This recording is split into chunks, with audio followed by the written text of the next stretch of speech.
Nós estaremos dando continuidade a essa carta do apóstolo Paulo, no capítulo de número 6, a partir do verso 1, nós vamos hoje até o verso de número 4, amém? Louvado seja Deus.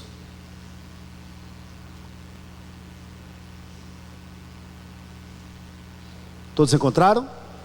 Amém? O texto sagrado diz assim: filhos, obedeçam a seus pais no Senhor, pois isto é justo. Honre o seu pai e a sua mãe, que é o primeiro mandamento com promessa, para que tudo corra bem com você e você tenha uma longa vida sobre a terra. E vocês, pais, não provoquem os seus filhos à ira, mas tratem de criá-los na disciplina e na admoestação do Senhor. Amém? Que Deus possa falar ao nosso coração nessa manhã. Antes de mais nada, irmãos, eu gostaria de dizer a você que nós somos, como cristãos, totalmente contrário a todo tipo de autoritarismo. Nós não concordamos com qualquer tipo de autoritarismo. Porém, é bem verdade que nós vivemos em uma época em que a nossa sociedade, de uma forma em geral, tem sido ensinada, doutrinada, seja por livros, seja pela mídia, sabe? E outros meios, a tirar de si toda e qualquer espécie de autoridade. Não são poucas as pessoas que congregam em determinadas igrejas e não possuem pastor. Talvez a maioria. E dessa mesma maneira que nós não queremos nos submeter a nenhum tipo de liderança, seja essa liderança um professor, seja uma autoridade civil, a um policial, né? Como também as autoridades religiosas, não é diferente também com relação aos pais. O que existe hoje de filhos independentes, que não dão a mínima atenção ao que o pai e o que a mãe diz, é uma coisa assim absurda. Mas é bom notar, e isso não é novidade, ou não deveria ser novidade, para nós que conhecemos a palavra de Deus. Ou seja, essa desobediência, entre aspas, natural, por parte dos filhos para com os pais. Isso não é de se admirar da nossa geração. Aliás, seria característico da nossa geração. E eu não estou dizendo isso fruto da minha mente, mas quando eu vou para a palavra, por exemplo, em 2 Timóteo capítulo 3, verso 2, o apóstolo Paulo, escrevendo a Timóteo, ele vai dizer o seguinte: que uma das marcas de uma sociedade em plena rebelião contra Deus, é que primeiro entre outras coisas, essa sociedade seria desobediente aos pais. Então é uma marca de uma sociedade que está, primeiro, em rebelião contra Deus, e a partir do momento em que ela está em rebelião contra Deus, naturalmente também ela é rebelião contra os pais. Isso é natural dessa sociedade, dos filhos, e aqui eu não estou generalizando, claro que há exceções, mas é natural de uma sociedade que resolveu voltar as costas contra Deus. Mas não só isso, escrevendo também a Timóteo, Paulo diz o seguinte: que essa geração, em rebeldia ou em rebelião contra Deus, ela seria caracterizada por não ter afeição natural, isto é, sem apego à família. 3:3 de 2 Timóteo. Sem apego à família, sem dar a mínima importância aos laços familiares. O que o meu pai, o que a minha mãe me diz, eu não estou nem aí, eu nem me importo com isso. É natural, infelizmente, de uma sociedade que está em rebeldia contra Deus. Porém, quando nós tomamos Santa Ceia, quando nós somos batizados, quando nós dizemos que acreditamos no Cristo crucificado, a mente muda. A mente muda. Não muda apenas a indumentária, não muda apenas o linguajar. Isso deve mudar também, claro que sim, mas principalmente aqui, aqui, né? Existe uma mudança aqui, que desce para o coração e se é praticado. O que é que eu estou querendo dizer? Na economia de Deus, sobre a família, e um parêntese aqui, ninguém entende mais de família do que Deus.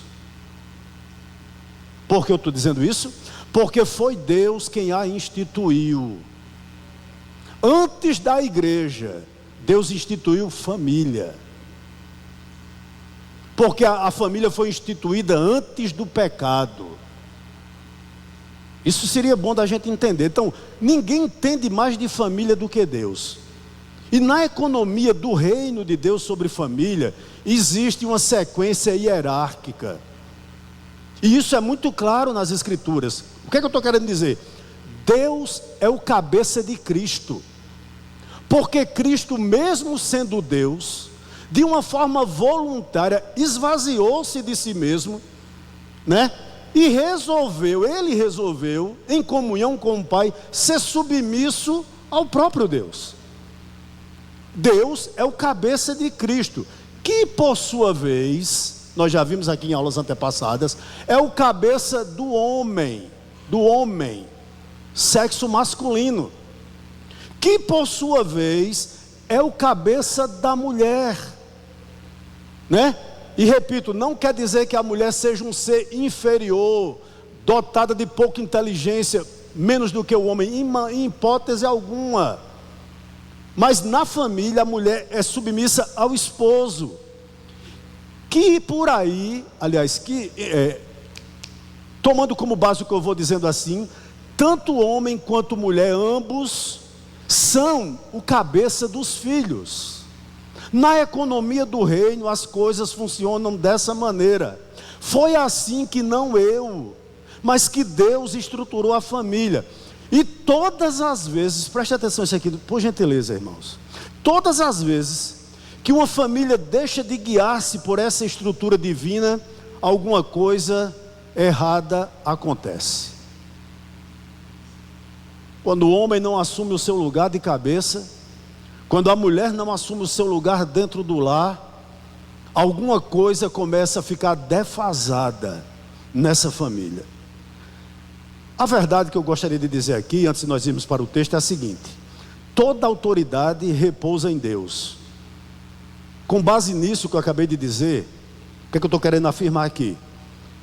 Os pais são autoridades delegadas por Deus sobre a vida dos filhos. E foi Deus quem os colocou na posição de autoridade. Então você que tem pai biológico vivo, ou mãe, você deve obediência a essas pessoas. Seja você um filho biológico, ou seja você um filho adotivo. Está debaixo do mesmo teto que ele, ou tem pai e mãe ainda, você tem que ter submissão, obedecer ao seu pai. E Paulo começa a dizer no verso 1 seguinte, do capítulo 6 que nós lemos: filhos, obedeçam a seus pais no Senhor. Uma pergunta para você aqui nessa manhã: o que significa obedecer? Significa colocar-se sobre a autoridade de alguém, né? Submeter-se, aliás, obedecer significa isso. Em outras palavras, dá ouvido àquilo que você está escutando. Obedecer é exatamente isso. Por quê? Porque seus pais são pessoas especiais. E foi o próprio Deus que você diz servir, que colocou seu pai e sua mãe sob autoridade, na posição de autoridade sobre você. Uma coisa que eu ia esquecendo, mas é digno de nota e talvez muito importante aqui: tudo que nós estamos discorrendo sobre submissão está atrelado a Efésios 5,18. Não vos embriagueis com vinho, onde há dissolução, mas o que? Mas enchei-vos do Espírito Santo. Quando você abre essa porção das Escrituras, você tem que ter em mente o seguinte: Paulo está mandando essa carta, ou dando essas orientações a pessoas cheias do Espírito Santo. Porque somente um marido cheio do Espírito Santo tem condição de amar a esposa como Cristo amou a igreja. porque só uma mulher cheia do Espírito Santo tem condições de ser submissa ao marido. E só um filho cheio do Espírito Santo, ele tem a capacidade de obedecer da maneira como Paulo vai nos dizer aqui nessa manhã. Então isso é bom a gente deixar muito claro. O que é que eu estou querendo dizer? Quando ele diz, quando eu estou lendo aqui, obedeçam a seus pais no Senhor. Que um filho cheio do Espírito Santo, ele vai obedecer aos pais de coração. Não é um fardo para ele ou para ela obedecer aos pais. Essa pessoa vai fazer isso de forma voluntária. De forma voluntária. De forma sincera. Quer o pai ou a mãe esteja presente ou não. Por quê? Porque quem direciona ele, quem trouxe a verdade à mente dele, foi o Espírito Santo. Ele olha para essa palavra aqui, ele não precisa ter uma revelação especial. Ele não precisa estar subindo o monte. Ele não precisa ter uma profetisa dentro da igreja que vai dizer a ele o que ele vai fazer. Ele não precisa ter um sonho. Ele já leu aqui. Ele já tem inspiração, né? E iluminação, na realidade iluminação, suficiente para obedecer. Não é necessário ninguém dizer mais nada a ele. O Espírito Santo já ministrou sobre a vida dele. Portanto, ele vai obedecer de coração, de forma voluntária, de forma sincera, sem reclamar e sem barganhar. Não tem filho assim? Eu só faço isso se você me der isso. Eu só faço aquilo se eu ganhar isso. Incompatibilidade com o Espírito Santo do seu filho, ou de você que está aí que faz isso. Tem alguma coisa errada na maneira de você pensar, ou de obedecer, né? Contudo, é necessário, irmãos, a gente atentar para um seguinte detalhe. Toda essa obediência aqui, ela tem limites para os filhos. Repito, é importante destacar que na mente de Paulo, ele sabia que estava falando a lares cristãos aqui.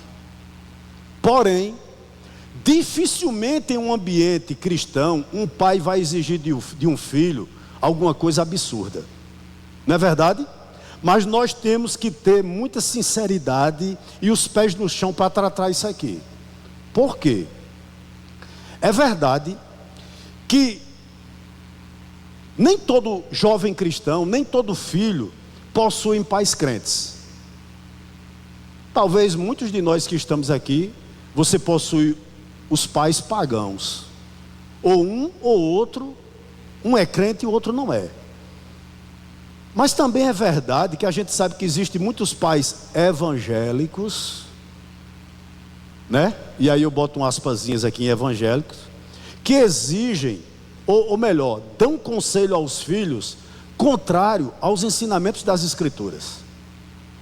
O que o filho deve fazer nesse caso? Eu estava pensando, eu estava meditando para pregar para os irmãos, e me veio uma coisa à mente. Você imagine um filho que é cristão, converteu-se, e os pais são testemunhas de Jeová.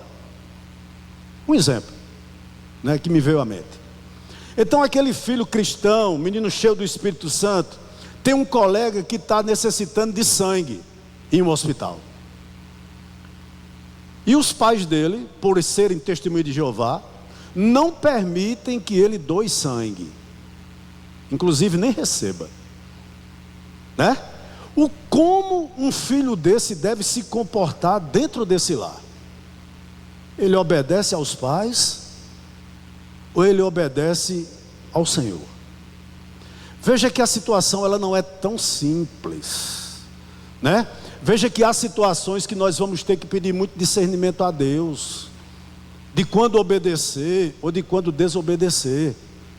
Mas eu tenho alguma coisa a dizer, um conselho a dar aqui a você, né, que talvez viva uma situação parecida, né, que às vezes você fica meio em cima do muro, com relação a que decisão tomar, mediante uma ordem do seu pai, seja ele crente ou não, da sua mãe, seja ela crente ou não. Qual o conselho? Abra seus ouvidos, por gentileza. Nossa obediência como cristão às autoridades constituídas, sejam elas governantes, pastores, pais, patrões, enfim, seja ela autoridade, vai até onde começa a ser desobediência a Deus. Se seu pai ou sua mãe, sejam eles crentes ou não, ou qualquer outra autoridade, até mesmo seu marido, lhe der uma ordem que vá contrária à vontade de Deus, você deve obedecer nesse caso, eu já falei sobre isso aqui, à vontade de Deus. Em outras palavras, quando a autoridade civil está em conflito com a autoridade divina, cabe-nos aquela máxima lá de Atos 5:29. Antes importa obedecer a Deus do que aos homens. Existiu um puritano, presbítero Fabrício é quem gosta muito dos puritanos, né? Eu vi uma frase interessante, né, sobre a biografia dele. Ele colocou o seguinte, colocaram o seguinte no epitáfio, né, do túmulo dele. Uma frase que ele próprio citou enquanto estava vivo. Ele disse o seguinte: rebelião contra os tiranos é obediência a Deus. Por exemplo, quando você tem um governo que se coloca contrário à sua fé, rebelião contra o tirano é obediência a Deus. Essa é uma realidade. Não nos cabe obedecer a uma autoridade que vá de encontro à nossa fé. Veja como a gente vive uma situação delicada, mais bíblica. Portanto, deixe-me fazer uma observação aqui. Os filhos devem fazer uma diferença entre orientações e determinações difíceis de obedecer e aquelas que são contrárias à palavra de Deus. Nossos pais podem nos dar ordem que vão de encontro a nossos sonhos. Se essas ordens são difíceis de ser obedecidas, contudo não é pecado, não vai de encontro à vontade de Deus, cabe-nos humildemente obedecer, né? Mesmo decisão dura, mesmo decisão difícil.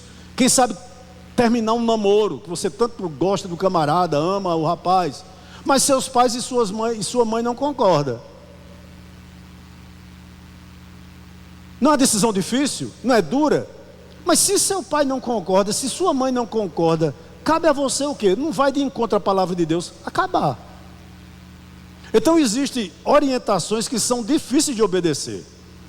E você tem que diferenciar aquelas que são contrárias à palavra de Deus. Quando são contrárias à palavra de Deus, cabe a você não obedecer. E aqui é um parênteses que eu gostaria de fazer aqui nessa manhã. As crianças que ainda não têm condições claras de distinguir entre o bem e o mal, qual a obrigação do pai e da mãe nesse caso? Né? Como deve ser o comportamento de um crente nesse caso? Você tem obrigação de fazer com que sua criança entenda, ou pelo menos obedeça, mesmo sem entender o que é bom e o que é ruim. Mesmo sem ela ter entendimento pequenininha, o pai e a mãe devem fazer com que elas obedeçam, mesmo que ainda não tenha discernimento. É uma coisa para a gente pensar, principalmente quem tem filhos pequenos. Lembrando que a autoridade é sua. É sua. Me permita um parênteses aqui. Minha mãe conta que eu detestava suco de caju. E eu tinha por torno de 5 anos, 4 anos, ela me levou para João Pessoa, na casa de um amigo dela. E chegou lá, a moça disse: Renira, Rony gosta de suco de caju? Aí a mãe disse: detesto. Eu disse: adoro. Eu tinha 5 anos. A mãe disse: ficou morta de vergonha. Resultado, cheguei em casa, tive que tomar todo dia suco de caju, suco de caju, suco de caju, suco de... Aprendi a gostar de suco de caju. Mesmo sem entender, eu aprendi que eu não devia contrariar minha mãe. Até hoje eu gosto de suco de caju. Está entendendo? Então esse é o ponto. Eu não entendia, eu não tinha discernimento. Talvez, acredito, não tenha feito nem por mal, né? Mas é porque a estutícia, a maldade já nasce no nosso coração, meu irmão. Desde pequenininho, essa é a grande realidade. Tá certo? Então, outra pergunta aqui: por que o filho cristão deve obedecer ao pai e à mãe? Quais são as razões para isso? Vamos para o verso 1.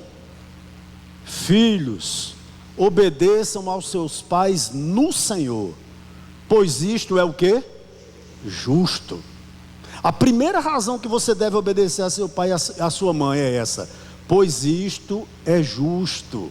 E o que significa justo? Significa isto é adequado, isso é apropriado, isso é conveniente, de acordo com a vontade de Deus. Então, quando um filho cristão, ele obedece o pai e a mãe, ele está sendo simplesmente o quê? Justo para com seus pais. E é isso que Deus espera de um jovem crente, né? Que ele seja obediente ao pai e à mãe. Interessante, irmãos, obediência aos pais é algo natural. Até na natureza você vê isso, né? Me permita uma coisa, eu já disse aqui, Cristo submeteu-se ao Pai. E quando Cristo veio em forma de homem, tomou forma de homem e veio aqui para a terra, ele era obediente aos seus pais terrenos, a José e a Maria. Está lá em Lucas, né, capítulo 2, verso 51. Ele era obediente a seus pais. O próprio Deus, em forma de homem, era obediente a seus pais. Mas voltando um pouquinho aqui para a natureza, nós observamos isso até entre os animais. Até entre os animais, né? Um ser irracional. Você percebe no reino animal os filhos, às vezes até sem querer, obedecendo aos pais. Eu moro de frente a um clube de mães lá do Monte Santo, e lá tornou-se um santuário de gato, mais particularmente de gata. E elas dão muito cria lá nesse lugar. Interessante, tem uma gata lá que eu acho que ela é a melhor mãe que tem lá, porque quando você vai lá, ela dá cria numa caixa, né? Você olha dentro da caixa, o que é que ela faz? Com pouco tempo ela vai, pega com a boca aqui, com muito jeito nos gatos, e muda o ninho, vai para outro lugar, coloca num lugar que a gente não sabe onde está. Interessante, nenhum gato vai de boa vontade, mas vai. Ela pega com jeito e transporta para outro lugar. Eles obedecem, mesmo sem querer. Então, isso é uma ordem divina, até na natureza. E por que nós que somos cheios do Espírito Santo temos dificuldade disso? Já que isso é justo, é apropriado, é adequado. Por que isso é justo, pastor? Você me perguntaria, por que é justo eu obedecer a meu pai e a minha mãe? Pela experiência. Seu pai e sua mãe, naturalmente, são mais velhos do que você. E eles, com certeza, têm muito mais experiência na escola da vida do que você, meu irmão. Talvez seu pai deu as mesmas cabeçadas que você está querendo dar hoje, né? Talvez ele entrou num relacionamento que ele não quer para você, e por isso ele evita que você entre, ou conversa com você para que você não vá, porque ele sabe o quão é difícil, o quão foi difícil para ele. Ele queimou etapas, né? E por essa razão ele não quer que você faça o mesmo. Então, pela experiência que eles têm. Mas interessante, né? Nós temos essa distorção de pensar que nossos pais são sempre ultrapassados, e queremos desrespeitá-lo por isso. Posso lhe dizer algo aqui? Cabelos brancos normalmente querem dizer alguma coisa. Geralmente indica que seus pais estão matriculados ou foram matriculados na escola da vida antes de você. Eu sei que você pode estar olhando para os meus e dizer, pastor, o senhor deve ser o reitor dessa universidade. Não é verdade? É verdade, mas cabelos brancos na realidade sempre quer dizer alguma coisa. Olha, não espere que seja o Estado que vai educar seus filhos. Não espere que seja a escola que vai educar seus filhos. Não espere que seja a igreja que vai educar seus filhos. É você, pai e mãe, que está aqui nessa manhã. A responsabilidade maior é sua. Não é do pastor, não, é sua. A primeira responsabilidade, né? Pela experiência, tá certo? Outra razão para você obedecer os seus pais. Isso é justo pela gratidão. Pela gratidão. Todos nós que estamos aqui, entenda uma coisa: você não chegou aqui sozinho. Você não é o que você é hoje se não fosse seus pais. Imagina o desafio que foi a gravidez da sua mãe. Toda gravidez, irmãos, tem problema. São 9 meses para a mulher, difícil. Imagina o quanto seu pai e sua mãe ralou para lhe vestir, para lhe educar, para lhe alimentar, não é? Pense um pouquinho sobre isso aqui. Eu gostaria que você meditasse um pouquinho sobre isso. Seja grato a seu pai e sua mãe por isso. O quanto ele investiu na sua vida. Eu não estou querendo com isso dizer que os pais devem passar isso na cara dos filhos, não. Porque o pai tem a obrigação de educar, de alimentar, de vestir, é a obrigação do pai. Mas isso é uma dívida que um filho jamais pode pagar. Estou olhando aqui para a boca de Raíssa. A boca de Raíssa tem uns 4 Corolla que eu gastei nos dentes dela. Eu nunca vi problema dos dentes como Raíssa tem. Uns 5 ou 6 Corolla. Ela não tem como me pagar nunca. Né? Nunca. Ei, eu não estou dizendo com isso que a gente deve passar. Você sabe quanto você custa? Você sabe quanto é seu colégio? Você sabe quanto eu estou gastando de roupa com você? Não é isso, irmãos. Os pais, eles não devem fazer isso. Contudo, por gratidão, os filhos devem olhar para o pai e para a mãe e dizer: quantas noites não passaram acordados? Né? Para você estar aí. Quantas coisas eles não abriram mão para me dar?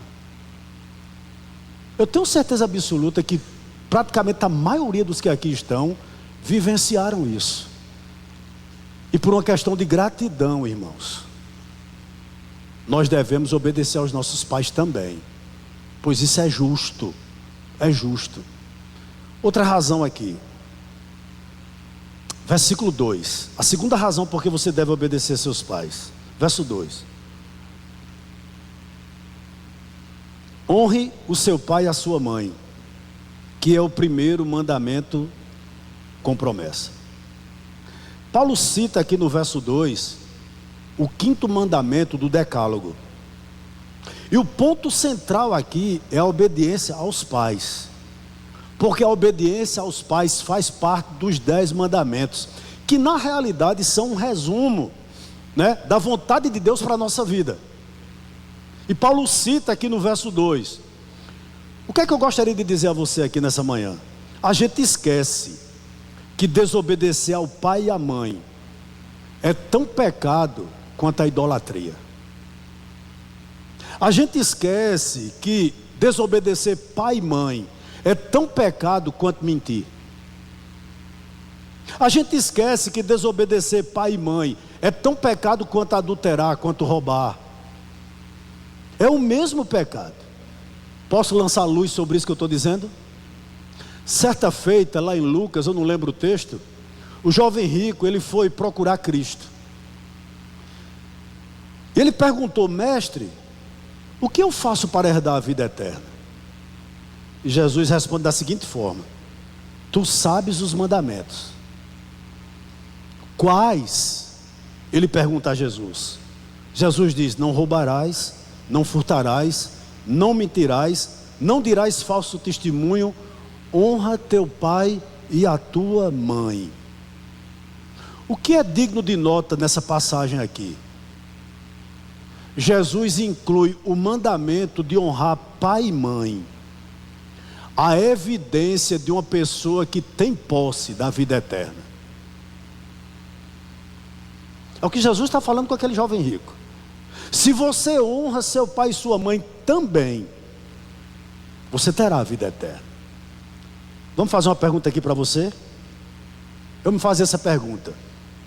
Sinceramente, responda para você mesmo. Você acha que um filho que está acostumado, de uma forma deliberada, desobedecer aos pais, maltratá-los, não respeitá-los, esse filho teve uma experiência de conversão? Responda para você mesmo.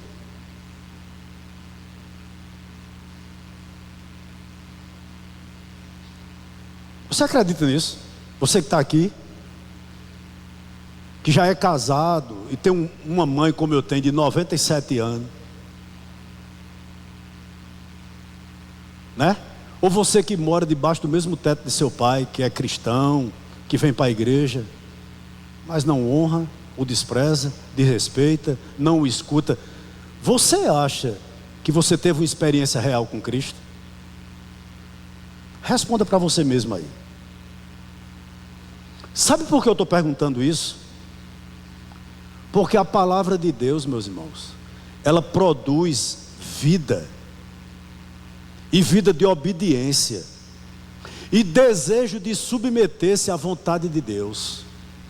Como consequência disso, uma atitude de desrespeito para com os pais e para com qualquer autoridade que Deus constituiu sobre você, seja essa autoridade qual for, caracteriza na vida dessa pessoa que ela é o quê?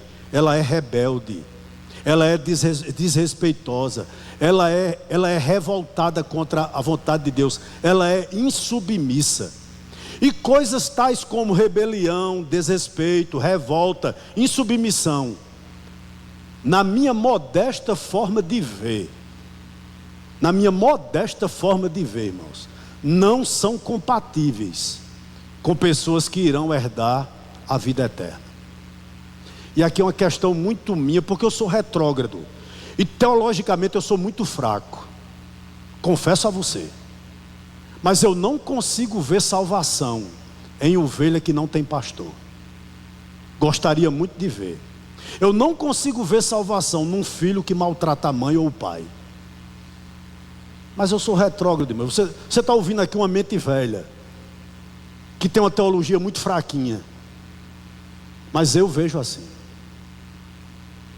Eu tenho dificuldade de ver isso. Eu tenho dificuldade de ver um crente salvo, que está na empresa e não cumpre horário, e coloca atestado para não ir trabalhar. Isso pode ser besteira para você, amém, eu respeito seu ponto de vista. Eu tenho dificuldade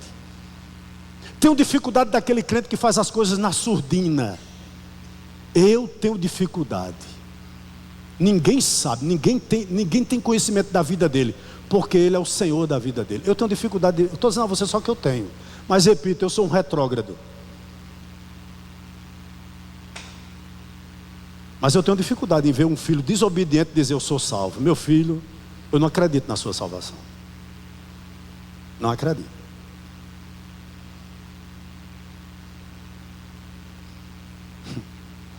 Terceira razão.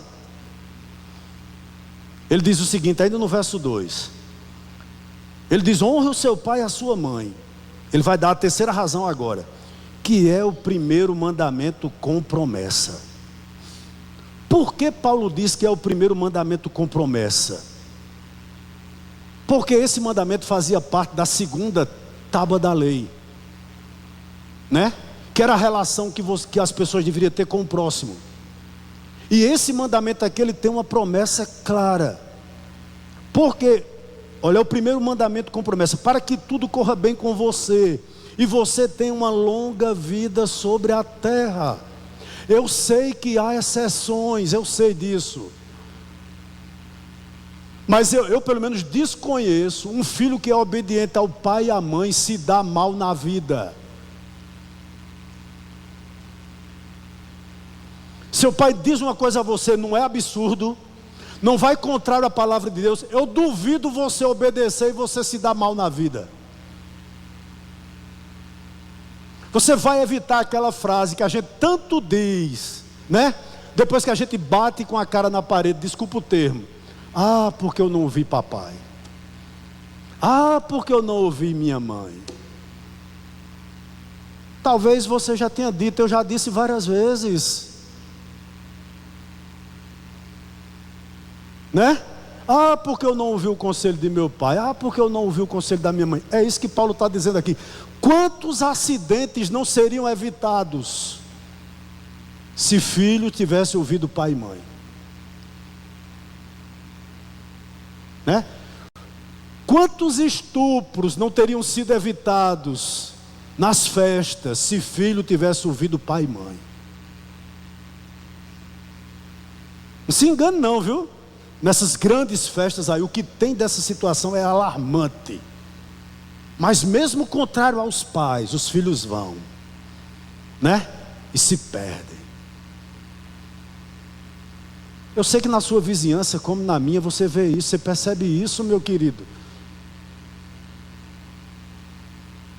Eu não sei se é pré-adolescente ou é adolescente de 12 anos. A mãe diz, não vai para o Parque do Povo não. Quem é a senhora? Eu chamo o conselho tutelar. Eu escutei isso de uma guria. Não minha, né? Porque se fosse minha, eu não estava aqui contando a história, não. Entendeu? Mas vizinha nossa lá. Sabe? Eu vou. Toca em mim para eu ir no conselho tutelar. Não sei, irmãos. Como pode ser isso? Não? Sabe? E Paulo está dizendo, isso é um mandamento com promessa. Quem obedece pai, quem obedece mãe, se dá bem na vida. Trilha um caminho melhor, faz um casamento melhor, vive melhor. Sabe? Talvez até tenha uma vida mais longa. Verso 4. E vocês, pais, não provoquem os seus filhos à ira, mas tratem de criá-los na disciplina e na admoestação do Senhor. Vou repetir o que eu disse aqui. Paulo está escrevendo a pais crentes, ou a lares onde pelo menos um era crente e o outro não.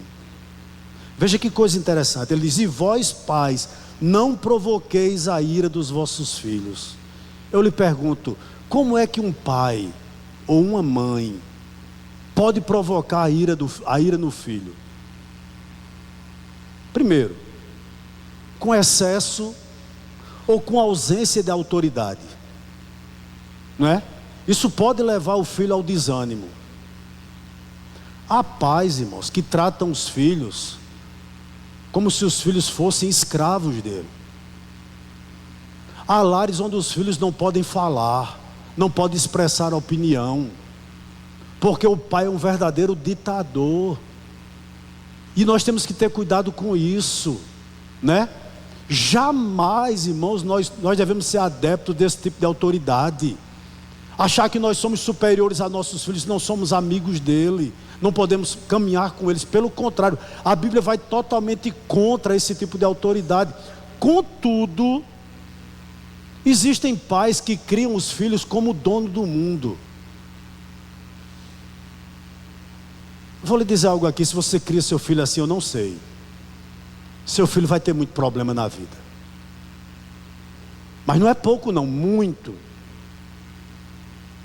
Porque, em primeiro lugar, ele pode tudo ele pode fazer, pode quebrar o que quiser, não tem limites esse menino, né? Primeiro ponto, ele não lhe obedece, porque você deu a chave do mundo a ele. Quando chegar na escola, é inadmissível uma criatura dessa obedecer o professor, porque você está doutrinando ele assim. E no dia que o professor reclamar a ele, você vai lá dizer que o professor está errado. Ele vem para a igreja. Você acha que ele vai obedecer, pastor? Vai não, querido. Porque ele está sendo doutrinado por você dessa maneira. Vai ter problemas seríssimos no casamento, porque uma menina que é criada dessa maneira, ela não vai ser nunca, jamais, dificilmente, a não ser que Deus faça um milagre realmente na vida dela, Mas se depender da criação dos pais, jamais ela vai ser submissa ao marido, porque ela entende que a autoridade é ela. É ela. E eu dou um conselho aqui às jovens solteiras daqui. Se você namora, ou se você é noivo, ou se você vai namorar, e você não tá sujeito a ser submissa a essa pessoa, não case. Case não, você vai se dar mal na vida. Você vai ter sérios problemas. Sérios problemas, né? Isso é muito sério. Outra forma de provocar a ira no filho: falta de diálogo. Tem pais que entram mudo e saem calado dentro de casa, não dá um pio com os filhos, não conversam com eles. Mais uma vez eu vou citar aqui um puritano, né? Chamado John Gill. Sabe quem é? Ele sabe de tudo, mas ele sabe, de puritano ele sabe tudo. Ele disse o seguinte: olha, como um pai pode provocar a ira dos filhos? Ele diz: primeiro, por meio de palavras. Como? Dando ordens justas. Segundo, linguagem censurável. Terceiro, críticas frequentes e públicas. Como é triste a gente disciplinar um filho para todo mundo ver. É uma forma de nós provocarmos ira na vida dos filhos. Quarto, expressões indiscretas e nervosas. Pai e mãe que está aqui nessa manhã, você já teve a oportunidade de pedir perdão a seus filhos?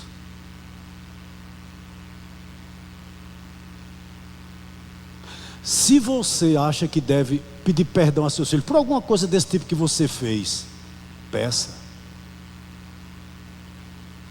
Porque talvez você não tenha vindo de um lar cristão. Interessante, irmãos, a gente faz curso para tudo, menos para ser pai. A gente não se prepara para ser pai nem mãe, né? A gente é e simplesmente é. E quando a gente não vem de um contexto evangélico, como a gente erra. Como a gente erra. E às vezes se faz necessário que a gente peça perdão a nossos filhos, por alguma palavra, por algum ato, por alguma expressão que nós não deveríamos ter dito, mas a gente falou. Mas esse mesmo puritano diz que também a gente provoca os nossos filhos pelos nossos atos, não só por palavras. Ele diz o seguinte: há pais que preferem um filho em detrimento de outro. Foi um problema que Jacó teve, né? Aliás, que Isaac teve, né? Isaac preferia Esaú, e a mulher de Isaac, Rebeca, preferia Jacó. Outra coisa que você pode provocar a ira do seu filho: negar o necessário para a vida. Há pais que podem dar uma condição de vida melhor aos filhos, mas não o faz. Eu sei que há muitos pais que não podem, até queriam, mas não podem, tudo bem. Mas há pais que podem e não faz. Outra, espancá-lo de forma cruel e severa.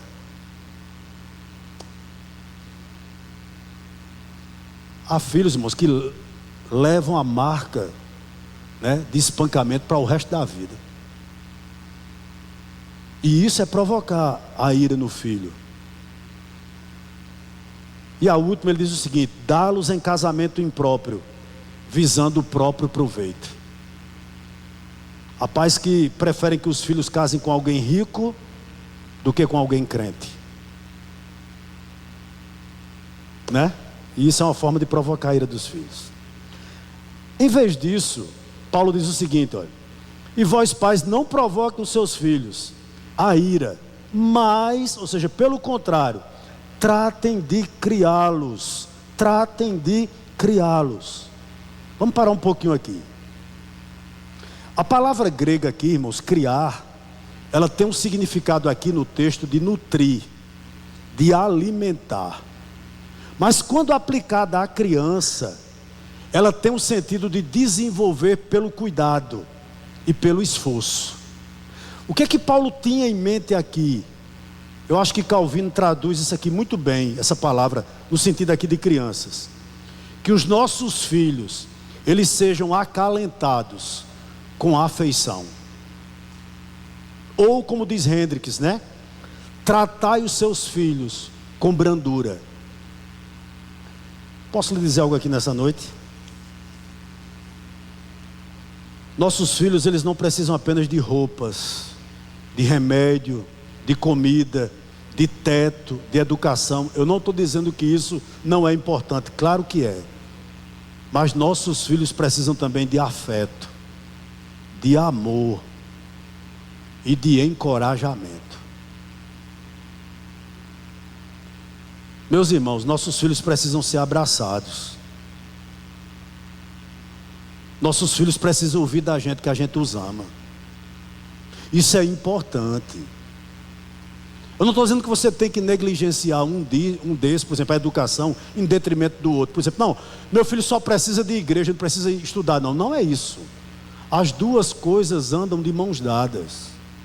Mas o mesmo pai que se responsabiliza pela educação, pelo teto, pela comida, ele deve ser responsável também para abraçar, para dizer que ama, para dizer que ele é importante, que valeu a pena tê-lo como filho. Nossos filhos precisam ouvir isso. Eu não sei se eu sou louco pelos meus filhos, irmãos, né? E vez por outra abraço, digo que amo, cheiro eles. Normalmente isso custa caro. O pai está muito quebrantado, entendeu? Mas isso é necessário. Isso é necessário. Nem eu, nem Ritinha, graças a Deus, irmãos, nós nunca espancamos um filho. Eu acho que parece que eu dei uma cinturãozada em Rodrigo. Em Raíssa eu nunca dei, em Rayane também não. Até porque não houve necessidade. Nunca espanquei meus filhos, né? Mas assim, ainda hoje eu digo a eles que os amo. Isso é importante demais. Importante demais. Vamos adiante? Porque eu não estou aqui para falar de mim, né? Mas criai-os como? Na disciplina. Para você, o que é disciplinar? Paulo diz o seguinte: treine seus filhos. Disciplinar é treinar.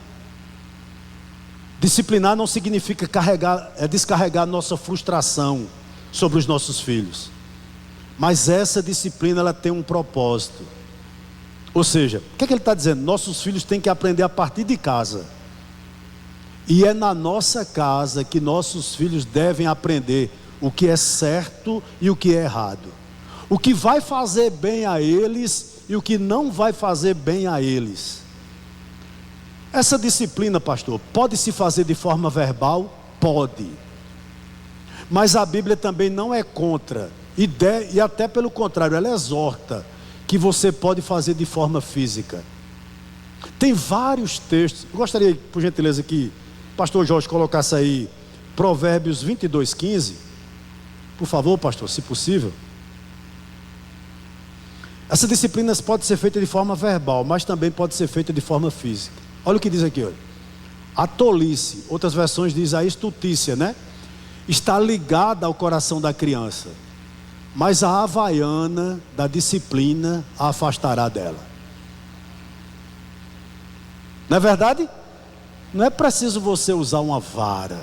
Aqui Paulo, a havaiana afasta a criança dela. Ela não vai chegar no shopping e ficar ciscando para você comprar um celular para ela, porque a havaiana tem que funcionar em casa. É ou não é? É verdade, irmão. Me perdoe, me perdoe. Meu pai bastava olhar. Falava não, olhava. Eu já entendia tudo, né? Hoje um menino cisca dentro do shopping, deixa a mãe nua dentro do shopping. Ai, é. Falta de Provérbios 22:15. Não é não? Não é o pastor que está dizendo não, meu querido. É Deus que constituiu a família. Deus que constituiu a família. Ele sabe que você é autoridade. Ele sabe que a mãe é autoridade, não é não? Ele sabe que um professor é autoridade. Infelizmente faleceu, como eu devo minha vida em parte à professora Nauzira Marques de Almeida, minha professora do primário. A mulher que quando eu conversava muito na sala dela, ela disse: vem cá, Rony, fica olhando para a parede. Eu ficava olhando para a parede, a aula todinha, todo mundo mangando. Foi isso que me tornou gente, irmão. Como eu tenho saudade dessa minha professora, né? Vá um professor fazer. Quem é professor aqui sabe o que eu estou dizendo. Vá um professor fazer isso com um menino. Vá fazer. É louco. Porque falta disciplina em casa, né? Falta disciplina em casa. Veja se não é. Aí Paulo diz: creio na disciplina, mas na disciplina o quê? Do Senhor. Não é a disciplina simplesmente da mente do pai, mas o pai cristão e a mãe cristã, ela utiliza-se das escrituras para que os filhos aprendam o caminho do Senhor. Quando você for disciplinar seu filho, você diga o seguinte: olha, lê primeiro a Bíblia, diga: olha, é por isso, por isso e por isso que você vai apanhar, por isso e por isso e por isso aqui, pronto. Vai ser uma pizza cheia do Espírito Santo, uma chineladinha cheia do Espírito Santo, né? É por essa razão que papai e mamãe estão dando, né? É por essa razão que papai e mamãe estão dando. Ele vai ficar bicudo, mas vai agradecer tanto quando crescer. Ele vai agradecer tanto a você quando crescer. Não vai? Você vai agradecer. Meus melhores professores, eu sei, era o que mais exigia de mim. Foram os que mais exigiam de mim. Fazia com que essa cabeçona pudesse pensar. Vou terminar, tá certo? Ele continua, verso 4, dizendo: mas tratem de criá-los na disciplina e o quê? E na admoestação do Senhor. A admoestação aqui é um pouco diferente de disciplina, porque disciplina pode envolver correção física. E a admoestação aqui é corrigir os pensamentos. Nós temos a necessidade de fazer isso. Corrigir as ideias dos seus filhos, das suas crianças. Como você faz isso? Através da palavra de Deus. Você deve mostrar pela conversa, pela instrução, pelo encorajamento, as implicações das Escrituras e de suas atitudes, como também as promessas que as Escrituras têm para seus filhos. Sabe, irmãos, esse é o nosso desafio. Por isso que alguém já disse o seguinte: o maior desafio de um pai e de uma mãe cristã é ensinar o seu filho a temer o Senhor. É o seu maior desafio. É o nosso maior desafio como cristãos. Amém? Que Deus nos abençoe nessa manhã, em nome de Jesus. Louvado seja Deus.